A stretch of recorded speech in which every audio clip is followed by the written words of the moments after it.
warahmatullahi wabarakatuh. Perkenalkan, nama saya Alfidelia Anjani. Saya mahasiswi prodi PKM Istiqlal Muslimun. Di sini saya akan menjelaskan tentang sejarah Islam Nusantara.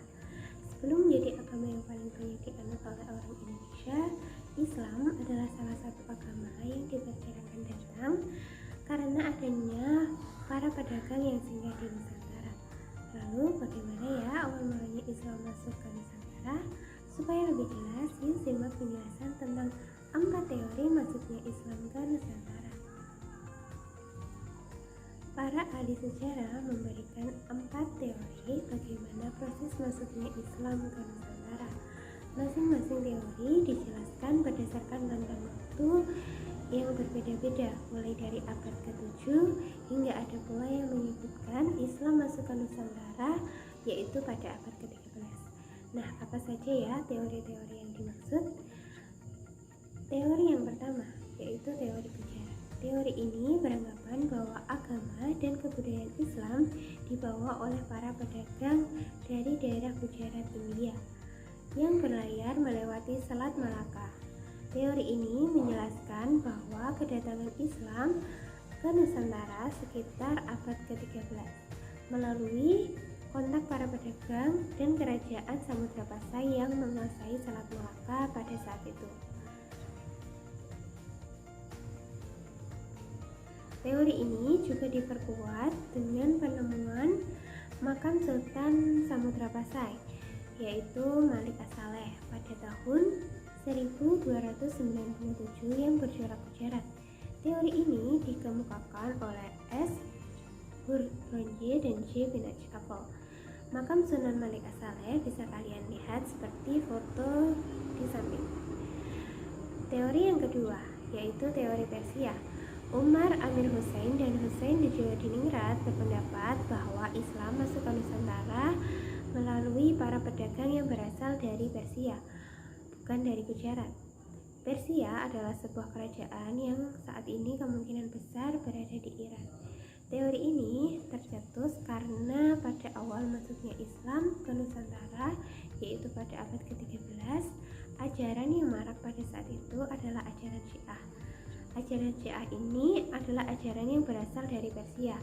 Selain itu, adanya beberapa kesamaan tradisi antara Indonesia dan Persia yang dianggap sebagai salah satu penguat dari teori ini. Contohnya adalah peringatan 10 Muharram. Peringatan ini sama dengan yang ada di Persia. Ini merupakan upacara peringatan yang bernama Taibuk atau Tabut di beberapa wilayah Sumatera, khususnya Sumatera Barat dan Jambi. Nah, proses acara Taibuk ini dapat kalian lihat seperti foto di samping. Teori yang ketiga yaitu teori Cina. Lain halnya dengan Slamet Mulyana dan Sumanto Al-Qurtubi, mereka berdua berpendapat bahwa sebenarnya kebudayaan Islam masuk ke Nusantara melalui perantara masyarakat Muslim Cina. Teori ini berpendapat bahwa migrasi masyarakat masyarakat Muslim Cina dari Kanton ke Nusantara, khususnya Palembang pada abad ke-9 menjadi awal mula masuknya budaya Islam ke Nusantara. Hal ini dikuatkan dengan adanya bukti bahwa Raden Patah atau Raja Demak adalah keturunan Cina. Juga penulisan gelar-gelar Raja Demak dengan istilah Cina. Dan catatan yang menyebutkan bahwa pedagang Cina lah yang pertama kali menduduki pelabuhan-pelabuhan di Nusantara. Teori yang keempat yaitu teori Mekah. Dalam teori ini dijelaskan bahwa Islam di Nusantara dibawa langsung oleh para musafir dari Arab yang memiliki semangat untuk menyebarkan Islam ke seluruh dunia, yaitu pada abad ke-7.